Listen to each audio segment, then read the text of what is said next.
Frente a mí tengo una de las voces más influyentes en el periodismo de moda y estilo de vida en Argentina. Teresa Napolillo pasó por publicaciones icónicas como Para Ti, Mujer, La Semana y Viva, dirigió revistas como Look, Caras, Moda y La Dolfina Mag, y desde 2017 es editora de moda y tendencias en Marie Claire Argentina. A lo largo de su historia, Marie Claire se ha construido sobre los pilares del periodismo y el empoderamiento, con una mirada distintiva sobre la moda y la belleza. En el corazón de su filosofía está la representación de las mujeres en momentos auténticos de la vida real, y Teresa ha sido una pieza clave en la consolidación de esa visión en nuestro país. Su carrera es un testimonio de la evolución de la industria gráfica y de cómo las revistas han acompañado y reflejado los cambios en la sociedad. Hoy nos sentamos a conversar sobre esa transformación, sobre el futuro de los medios y sobre el desafío de seguir contando historias en un mundo que se mueve más rápido que nunca.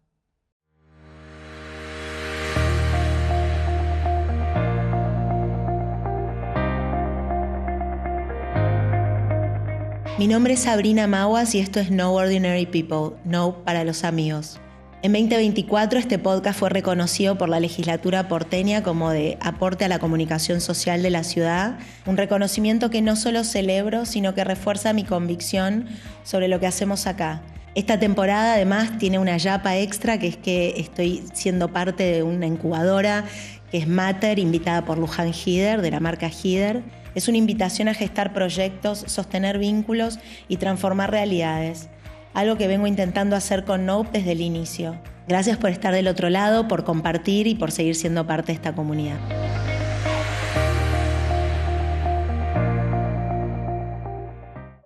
Tere, un placer, un honor El tenerte. mío, muchas gracias. Gracias totales. Me pongo colorada con la introducción, pero bueno.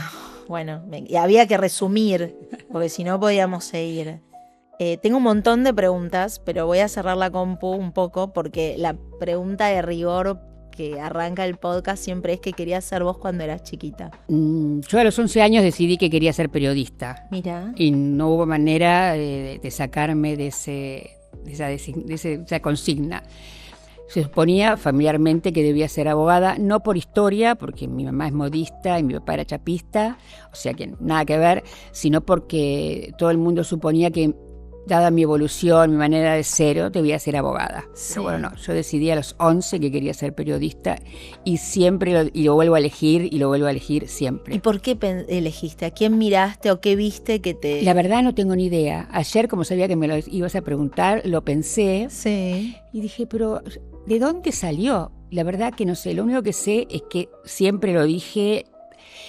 En el momento que terminé la carrera era muy complicado, había un solo lugar donde se podía aprender a estudiar periodismo, era en La Plata, universitario, ¿no? Era en La Plata, estaba cerrada la universidad y bueno, entonces decidí hacer un terciario, pero fue muy gracioso. Mi mamá me dijo, te pongo un juez, te decidís ir a los 17 años a La Plata con todo el lío que hay, te pongo un juez de menores.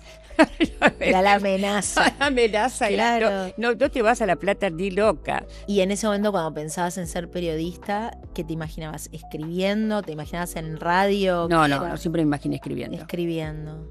¿Vos escribías? ¿Tenías un diario? ¿Qué escribías? Sí, viste, sí escribía noticias, escribía cosas, pero nunca con la intensidad de después, sino no sé muy bien de dónde salió. Más que nada era una curiosidad. A mí me gustaba sentarme y escuchar a la gente hablar y preguntar y repreguntar. Y entonces dije, bueno, yo tengo que ser periodista porque eso es lo que me gusta a mí, contar historias. Contar historias y eras curiosa. Sí, y bueno, es que si no te moves, o sea, a mí siempre me dicen, ¿vos sos periodista de moda? No. Yo soy periodista. Uno es periodista o no es periodista, o sea, incluso los productores son también periodistas porque cuentan de otra manera, pero cuentan historias. Para mí la curiosidad es básica. Si no hay curiosidad, no existe. Por eso no soy periodista de moda, soy periodista primero y ahora me dedico a hacer moda, pero nada más. ¿Estudiaste? ¿Y cuál fue tu primer trabajo? ¿Pudiste inmediatamente empezar a trabajar en periodismo? Mientras estudiaba tuve 1.000 millones de trabajos en los que entraba un lunes y me iba un viernes, pero no duraba nunca en ningún lugar. ¿Por Incluso qué? porque no, me aburría, no aguantaba. No quería saber. No quería saber. Sí, yo claro. sola me iba. fue muy gracioso porque tenía un novio que me anotó en un ministerio. O sea, entré a un ministerio con todas las garantías de entrar a un ministerio, tener aguinaldo, vacaciones, asegurado. Era, o sea, la bancaria, todas esas cosas que decís que ahora en ese momento no me importaban nada, pero las tenía.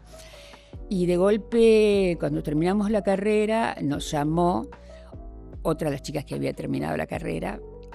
No sé si me acuerdo si era María Laura Viñolo que nos llamó y nos dijo: acá en Paraty hay mucho lío, la gente se va, los directores se van, necesitamos que vengan. Y así, con esa recomendación de una persona que hacía, una alumna, una cronista. Sí, una que había terminado hace poco. Claro, habíamos terminado juntas nosotros creo que entramos en marzo y esto fue, ya habíamos terminado en diciembre. ¿Y cuando entraste ahí te diste cuenta que era lo que deseabas realmente? Sí, cuando entramos, sí, totalmente. Desde el primer momento yo sabía que era eso. ¿Y qué empezaste a hacer? ¿Cuál fue tu primera asignación? La primera nota, ¿querés que te diga? El presupuesto para una boda fue. Mira. Y todavía cada vez que paso por la calle Córdoba y estaba Israel, me acuerdo que a ese lugar, esa confitería, fui a pedir todo el informe. Sí, fue tremendo, esa nota fue tremenda. El informe del menú. Claro, sí, de cuánto había que hacer un presupuesto de una boda. Y entonces había que presentar todo, fotos, menú, claro, catering, todo. Esto fue lo primero que hice. Y bueno, está bien, había que pagar el derecho. Obviamente. Obviamente. Sí. ¿Cuántos años estuviste en Paraty? En Paraty estuve 6 años. Ok. Y después ya pasé 2 años a Somos. Y cuando vos estás en Paraty, ¿te gustaban todos los temas? ¿Cómo te fuiste dando cuenta de, no sé, obviamente a uno le gusta más escribir de unos temas que de otros? Vos misma dijiste recién, uno es periodista no de algo específico, ¿no? Pero ¿cómo fuiste vos desarrollando? A ver qué me gusta más, qué menos. Cuando vos propusiste, me imagino, empezaste a proponer notas vos. Fue una época muy difícil la de Paraty, porque fue toda la dictadura, los desaparecidos, y Editorial Atlántida tenía una postura muy concreta sobre ese tema. Entonces fueron años muy, muy difíciles. Yo hacía actualidad en ese momento. Entonces fueron años dificilísimos para todo el periodismo, para nosotros en particular, porque al estar en una revista femenina, claro, además de todo teníamos todos los prejuicios de pensar que yo estuve en Malvinas el 3 de abril. Entré y salí y después estuve un mes en Comodoro Rivadavia. Pero en realidad todo el prejuicio era, vienen a hacer a enseñar a hacer punto inglés o claro, ese tipo de cosas que en ese momento se pensaba. Nada que ver con lo que fue realmente estar un mes en Comodoro, porque yo era la única mujer en Comodoro. Habíamos 2 mujeres, una en Comodoro y otra en Río Gallegos. Y fue la directora de gente durante muchos años, después de Infobae. Entonces, bueno, estábamos las 2 solas y la verdad que todos los varones que eran mayormente fotógrafos, en mi caso, fueron un soporte impresionante, porque cuando las cosas se pusieron muy difíciles, ellos salían a la noche y nos daban las fotos, nos daban el material, me daban el material. Y siempre encontramos, o sea, íbamos por la calle y siempre estuviera la que más cuidada, o sea, eso estuvo muy bien. ¿Vos quisiste ir? ¿Cómo fue esa designación? Yo quise ir totalmente. Fue una historia bastante curiosa porque en realidad ese día yo tenía que ir a cubrir a Mirta Legrand en las cataratas. Entonces le empecé a decir al director, yo no voy a ir a cataratas porque estamos a 2 días, tomamos Malvinas, no voy a ir a cataratas.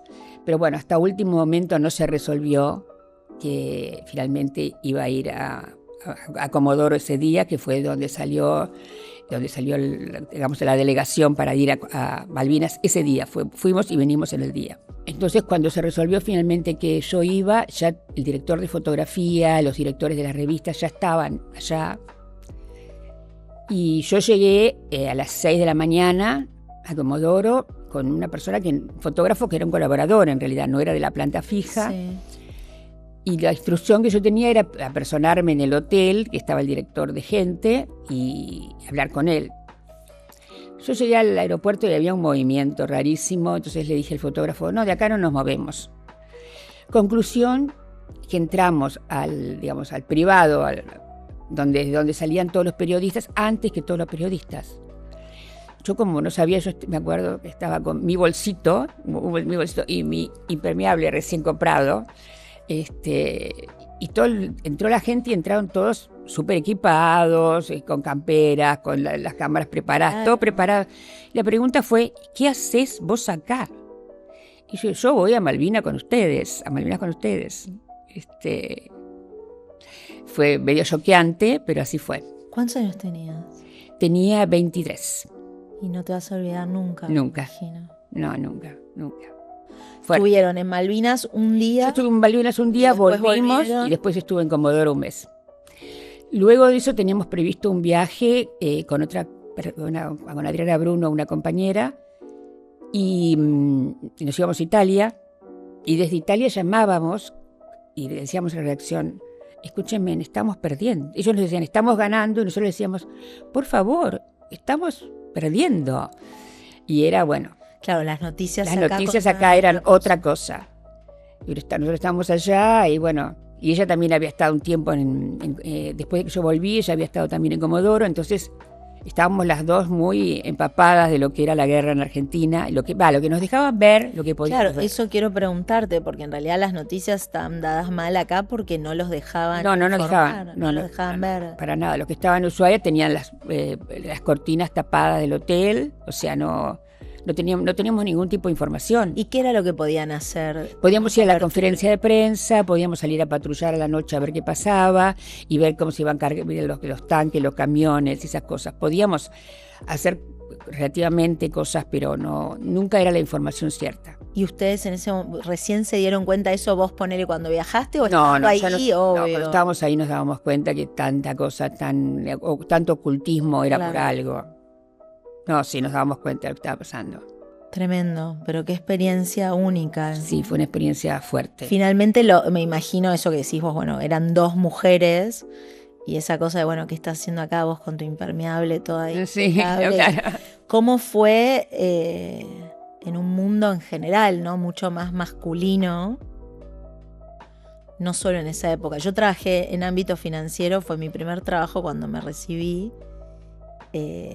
Todavía no existían, fue ahí cuando arrancó la web, me acuerdo, estaba empezando, pero bueno, la redacción éramos muchísimas menos mujeres, no sé cómo será hoy, pero es un universo como muy masculino. Yo hablé con, no sé, Silvia Neistat en este podcast en el principio, en una de las primeras temporadas, y ella dice, aún hoy me pasa en la mesa cuando tenemos que titular o lo que sea, que yo estoy como medio a la expectativa de lo que digan mis compañeros.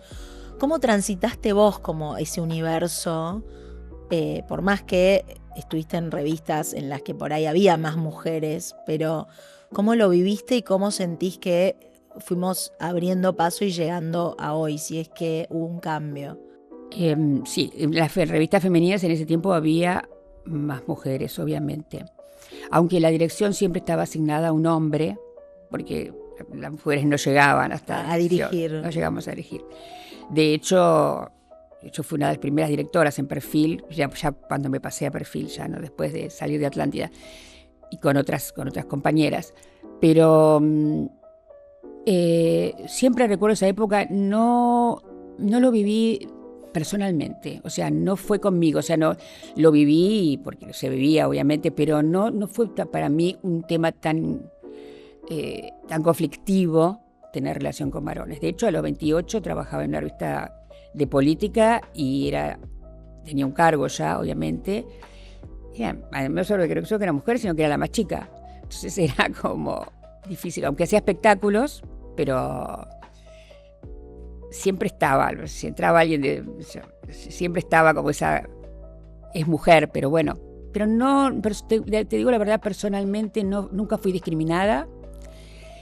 Sí, lo que había un ambiente pesado en el sentido de las segundas intenciones, claro, el maltrato, esas cosas, pero no me pasaba personalmente, pero si lo veo ahora a la distancia, entiendo que nosotros también había cosas que las teníamos completamente asumidas. Estaba normalizado. Yo recuerdo que mi primer director, que fue una persona que me enseñó todo, y que adoro, que falleció, se llamaba Daniel Pliner, cuando terminé mi primer nota, o terminó de las notas, me dijo: este final es un buen principio, escribílo todo de vuelta. En este momento, y creo que no sé si a mí no me pasó, pero a otras les rompía las notas, a mí no me pasó. En este momento nosotros lo teníamos totalmente naturalizado, asumido. Era asumido que iba a ser así. En este momento sería una locura total. Claro, es que yo siento que...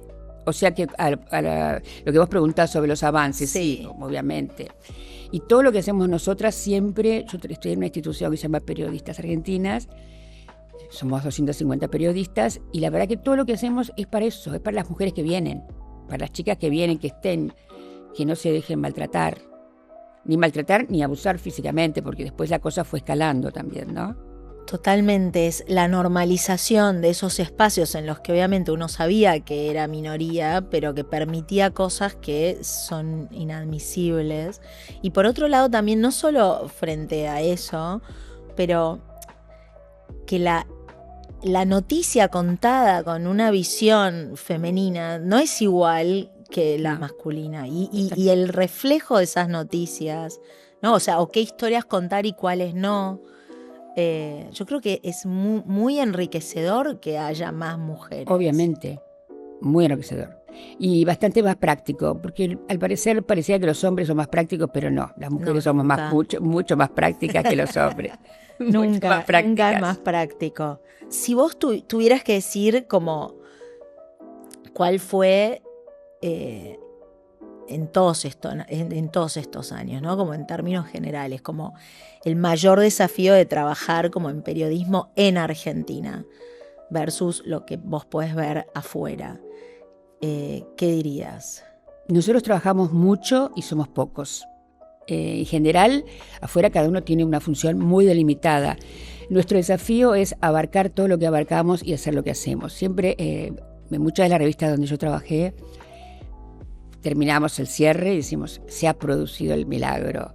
Se produjo el milagro semanal. Sale la revista. O sea, porque somos muy pocos.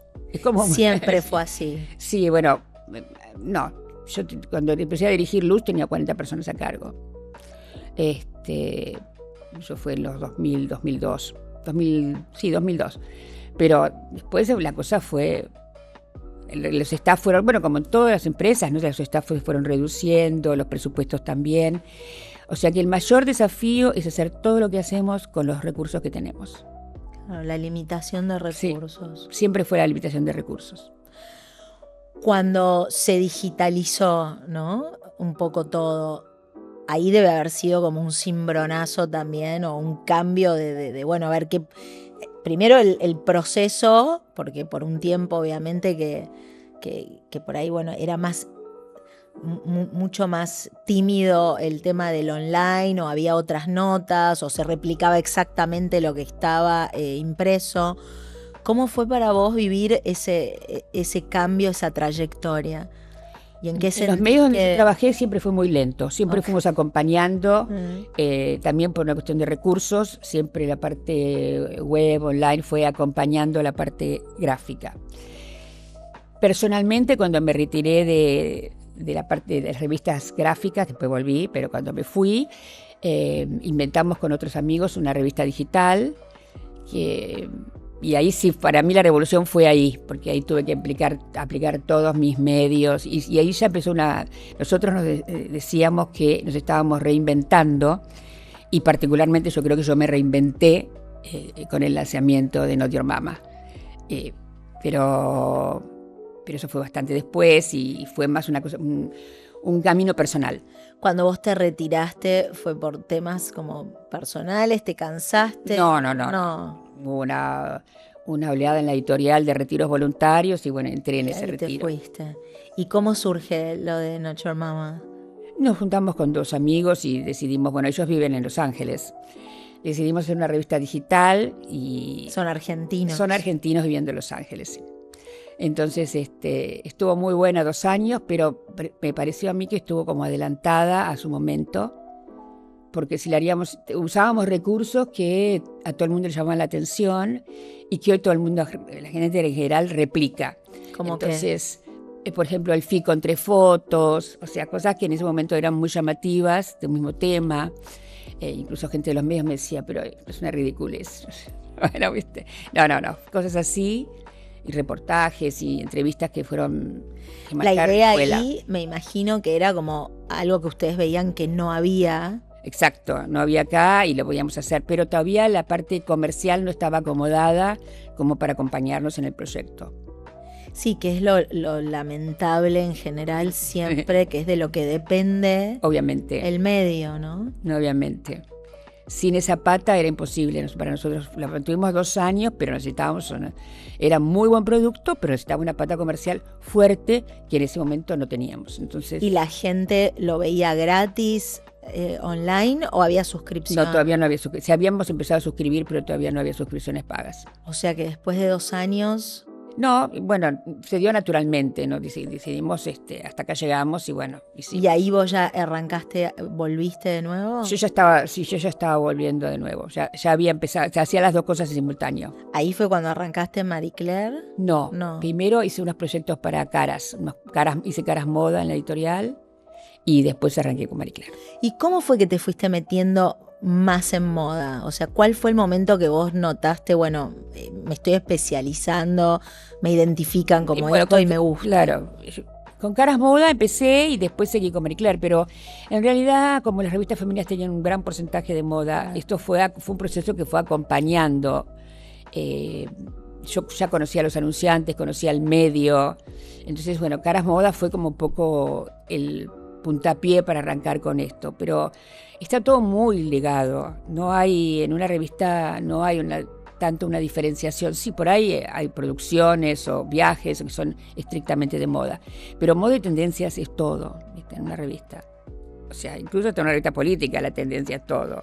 Recontra, estoy totalmente de acuerdo. Lo que siento es que a veces no se muestra eso. Me interesa que vos lo digas, justamente cuánto hay de moda en todo. En todo. Bueno, hoy la moda sería que todos vamos a hablar del dólar. Estamos marcando una tendencia, ¿o no? Totalmente. Hoy si vas a la calle Florida, a la calle Lavalle, debe estar lleno de personas todos los periodistas deben estar ahí, bueno, y con los funcionarios, obviamente, en el gobierno. Pero es una tendencia, es una moda. Todas son modas y tendencias. Nos manejamos con eso, vivimos de eso. ¿Qué impacto crees que tienen hoy las revistas, ¿no? En un ecosistema tan dominado por las redes y por la cosa digital? Porque yo soy fan, ponele, las revistas y las he coleccionado y las sigo comprando, pero hoy, para el público que por ahí ya es nativo digital. Para mí las revistas no van a desaparecer nunca, pero lógicamente en la gente más joven impacta mucho más lo que tiene que ver con el online, la web. Inclusive también volvimos a la misma palabrita por una cuestión de recursos. Claro. Es mucho más sencillo, es mucho más simple.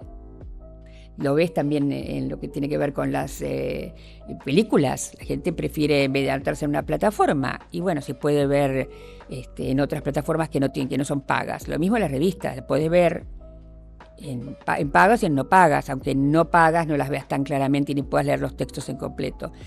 Tiene un impacto importante, sobre todo para las nuevas generaciones, los natos en web.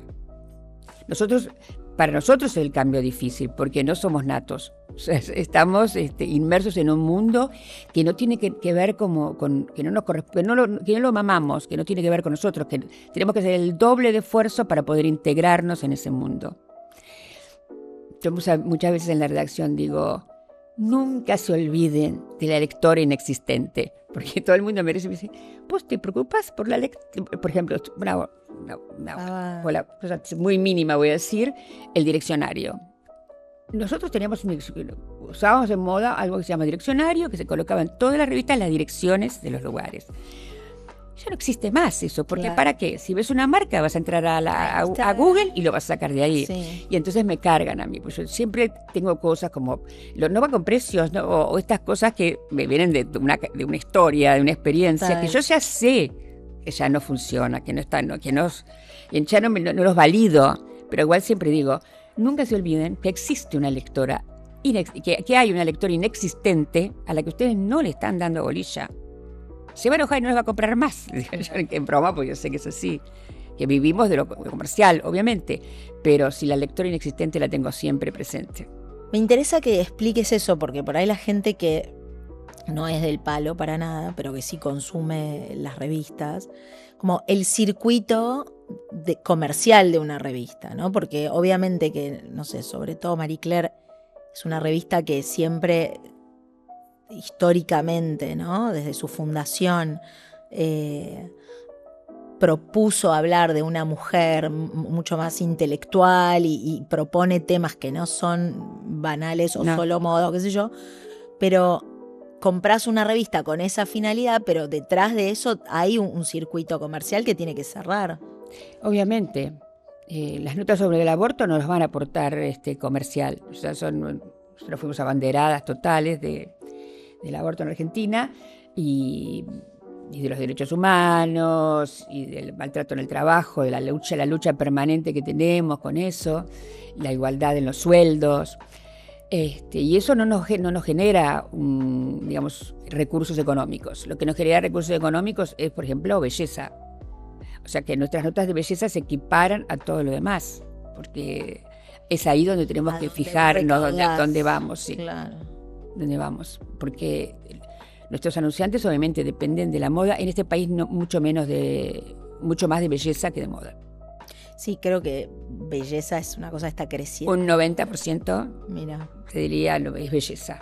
Nosotros tenemos casi todos los anunciantes de belleza, los tradicionales y ahora todos los que vienen nuevos, que tienen que ver con el veganismo, el vegetarianismo, todas estas cosas que son productos nuevos que van apareciendo. Claro, que antes no estaban. No estaban. Ahora, es interesante eso, porque entonces vos tenés que hacer como un trade-off entre, bueno, este es el espacio que tengo, le tengo que dedicar un porcentaje. Eso no, ni lo pensamos, eso nos decanta, porque está en nuestro ADN. Pero ¿cómo haces para decir, bueno, yo sé que dejo contentos a los anunciantes y eso me da un hueco para que yo meta otras notas? Y ahí, ¿cómo es el pensamiento de decir por qué camino voy? ¿Cuál es el relato que voy contando? No, hay un porcentaje, obviamente, de un porcentaje que... Pero ustedes ya eso está como lo tenemos totalmente asentado. Sí, lo tenemos asentadísimo. Por lo menos en Marie Claire y en todas las revistas. Es como un ADN. Cuando sentás frente a una revista, ya la viste, la leíste, te enteraste cómo era, sabés de qué habla la gente. Entonces, eso se va como acomodando, pero no hay... Hay números, por ejemplo, nosotros tenemos números especiales que dedicados a la belleza. Entonces ahí sí tenemos un número fuerte, todo de belleza. Igual las notas de contenido siempre pesan, no dejan de pesar. Sin duda, sobre todo en una revista así, ¿no? Y como desde tu mirada en todos estos años, ok, el anunciante es un anunciante de belleza, el anunciante moda ya hubo más y ahora hay menos, ¿cómo cambió eso? En general sí hubo muchísimos más en los 80, 90 y ahora no hay tanto anunciante, porque bueno, ellos tienen otros métodos de comunicar, belleza también, calle, pero en nuestro país específicamente, hablo de nuestro país, los anunciantes de moda cayeron un montón, porque bueno, las empresas también cayeron, acaba de cerrar dos insignias claves como Vitamina y Uma, ¿no? Acaban de cerrar. Entonces, los empresarios de moda son menos afectos al papel. Pero, por ejemplo, nosotros tenemos anunciantes que son internacionales que sí quieren seguir estando en papel, incluso en Argentina, sobre todo de belleza.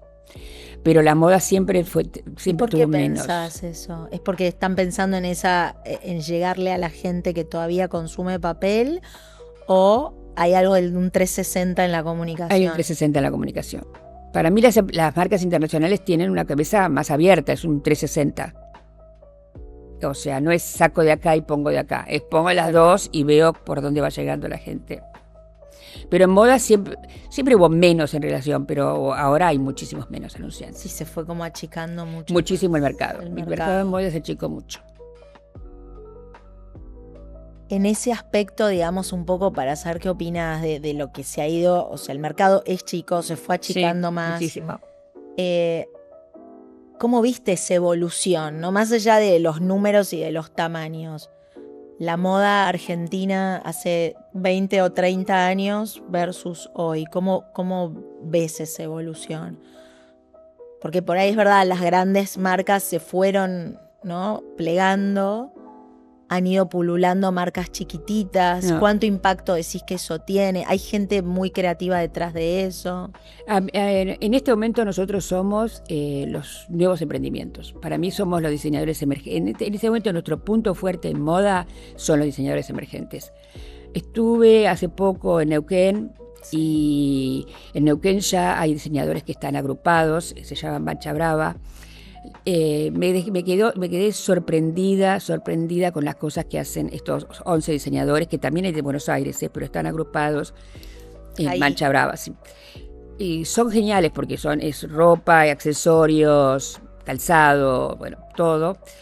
Y para mí la moda argentina en este momento es lo que emerge, lo que está surgiendo, lo que sale de las universidades y de la cabeza, porque hay un talento innato que en alguna parte tiene que quedar, y queda para mí en lo que es emergente. Es muy fuerte ver la cantidad de diseñadores nuevos y emergentes que hay, muy fuerte. Y decís que esa gente va a tener, o sea, tienen proyección. ¿Cómo debería ser cómo podríamos hacer para incubar eso? O sea, sería, porque hay gente que me imagino que sola mucho más no puede producir, ¿o sí? Puede producir con nuestra ayuda, tanto y cuanto nosotros dejemos de comprar marca y empecemos a comprar emergente. Y que, digamos, ustedes le vayan dando difusión. Le vayamos dando, claro, obviamente. ¿Y vos ves que eso hay un caldo de cultivo como para eso? Sí, totalmente. Sí, totalmente.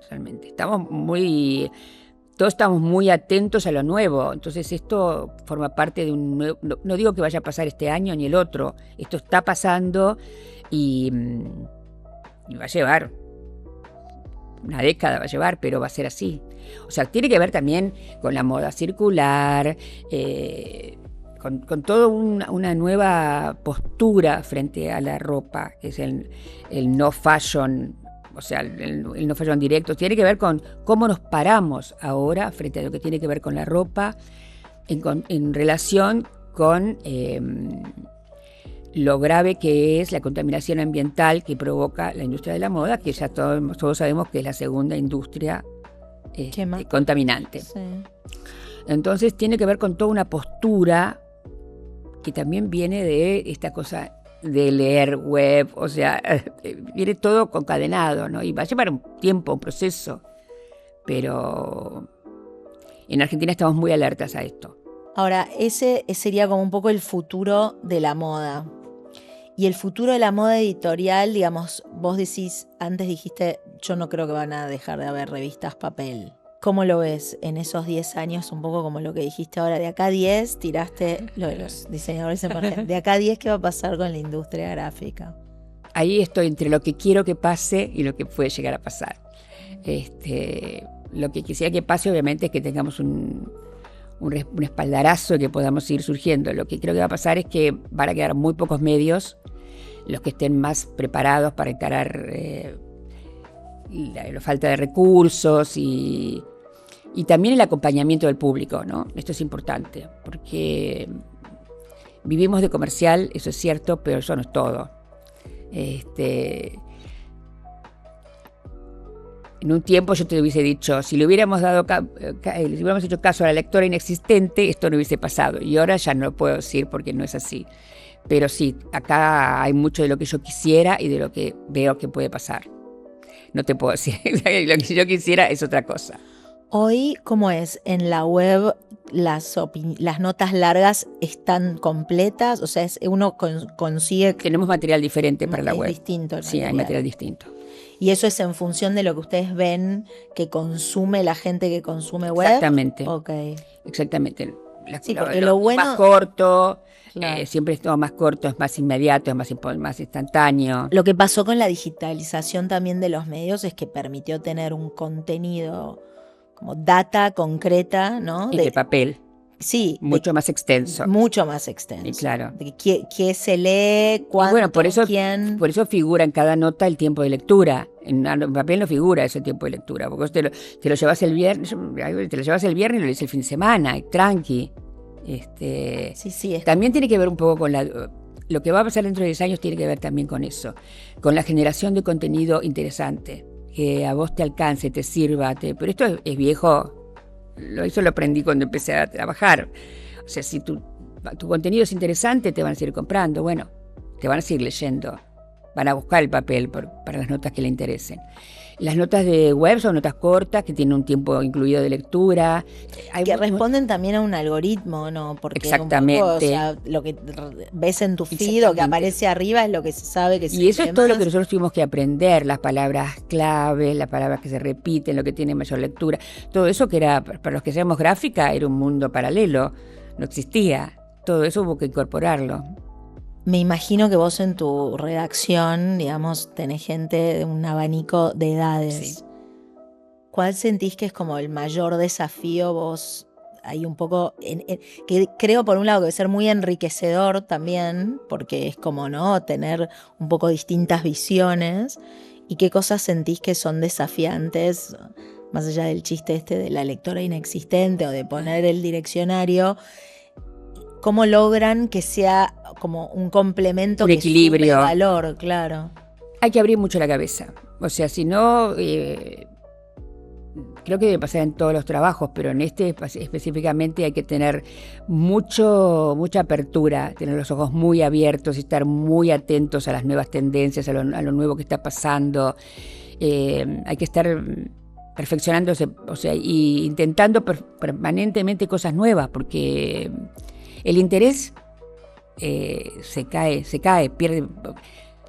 Son 10 segundos de interés, un poco más. O sea, si no lo atrapas en ese momento, si no lo agarras en ese momento, no lo agarras más. Y de eso aprendemos de las nuevas generaciones, ¿no? Amor, ¿te pasó que tus hijos te dicen, ya me lo preguntaste, mamá? Bueno, pero no me lo contestaste como yo quería, si no, no te lo volvería a preguntar. Me lo contestaste tan cortito, pero bueno, pasa. Nosotros somos de preguntar varias veces. Pero yo siento que ahí es donde finalmente conseguís tener el dato interesante. Exacto, pero eso también pasa en el periodismo. Hay que seguir insistiendo, hay que dar la vuelta, hay que ir por otra pregunta, hay que volver. Me acuerdo que antes pasaba siempre cosas, no tengo el título de tapa, y vos seguís preguntando y das la vuelta, porque ya cuando vas a hacer una entrevista ya vas con lo que es. No es que sabés lo que te va a decir, pero ya tenés una idea de lo que querés que te diga para poder titular esa nota. ¿Entendés? Entonces, ahora, ¿vos crees que es porque hay menos interés? ¿Es porque hay menos tiempo? No, porque hay más rapidez. Hay más como una ansiedad. Para mí son los reinos de la ansiedad. Nos dicen a nosotros, pero son ellos. Son las nuevas generaciones demasiado ansiosas.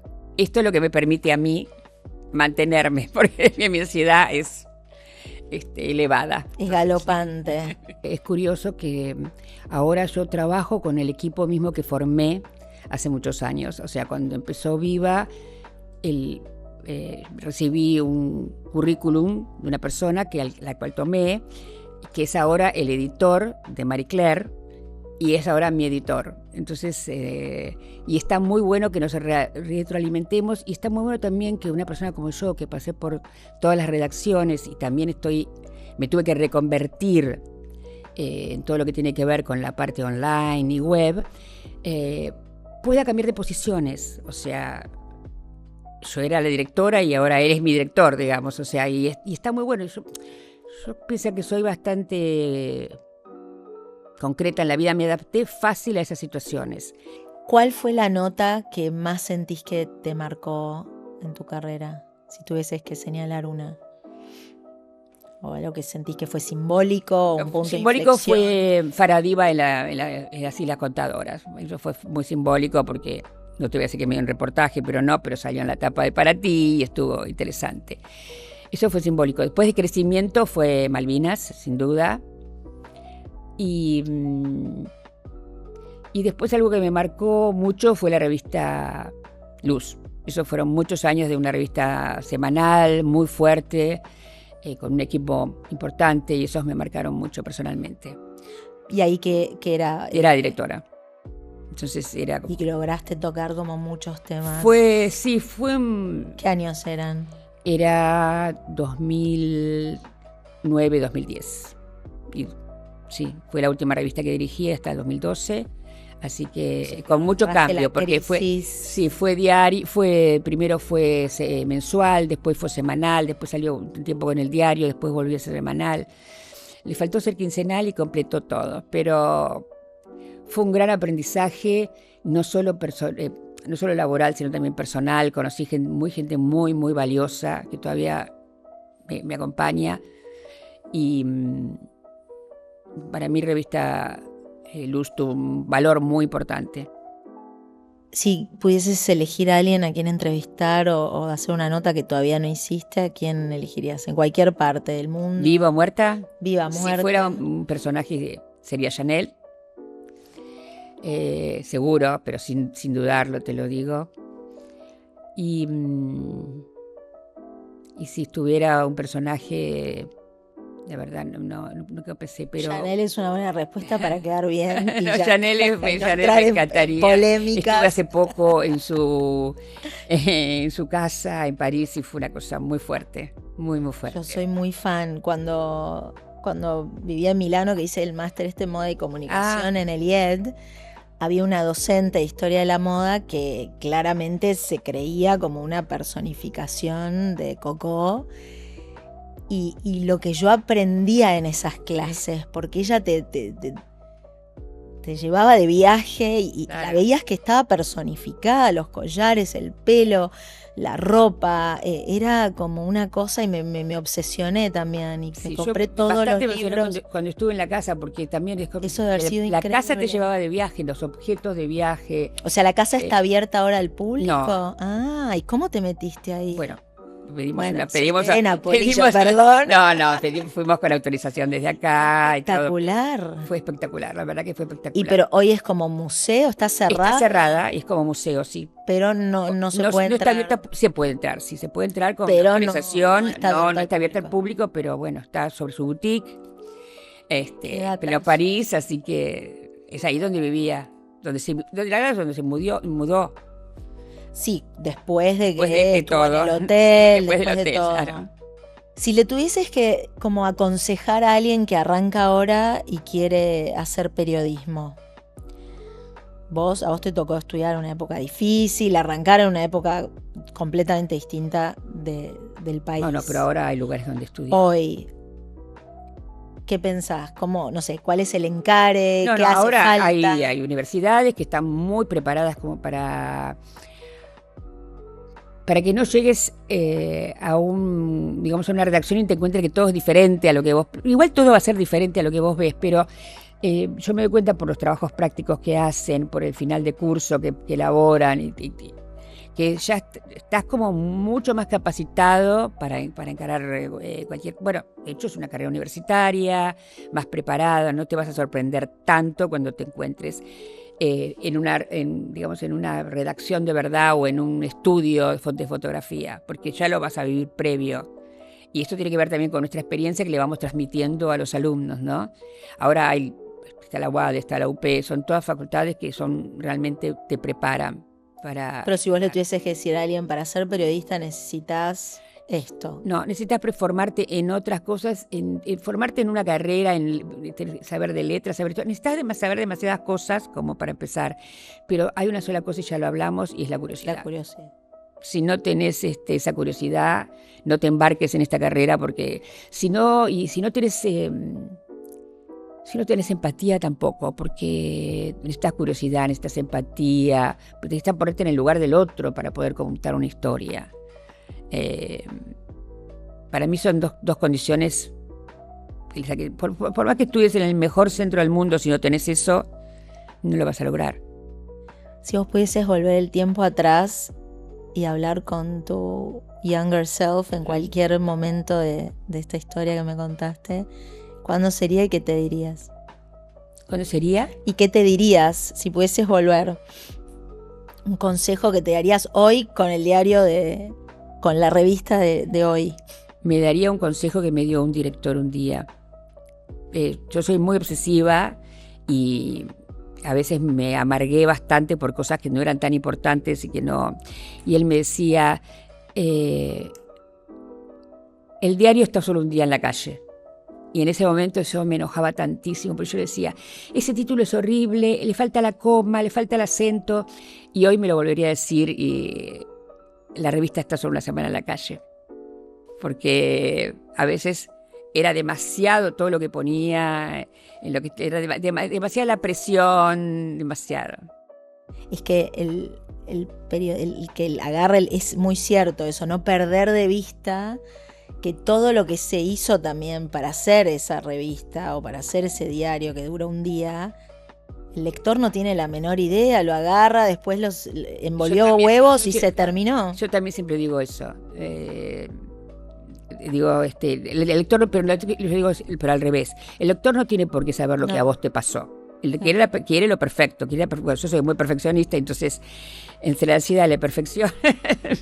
pero sí, yo me diría eso. Gracias, Tere, un placer. No, muchas gracias a vos. Un honor. Gracias. Muchas gracias.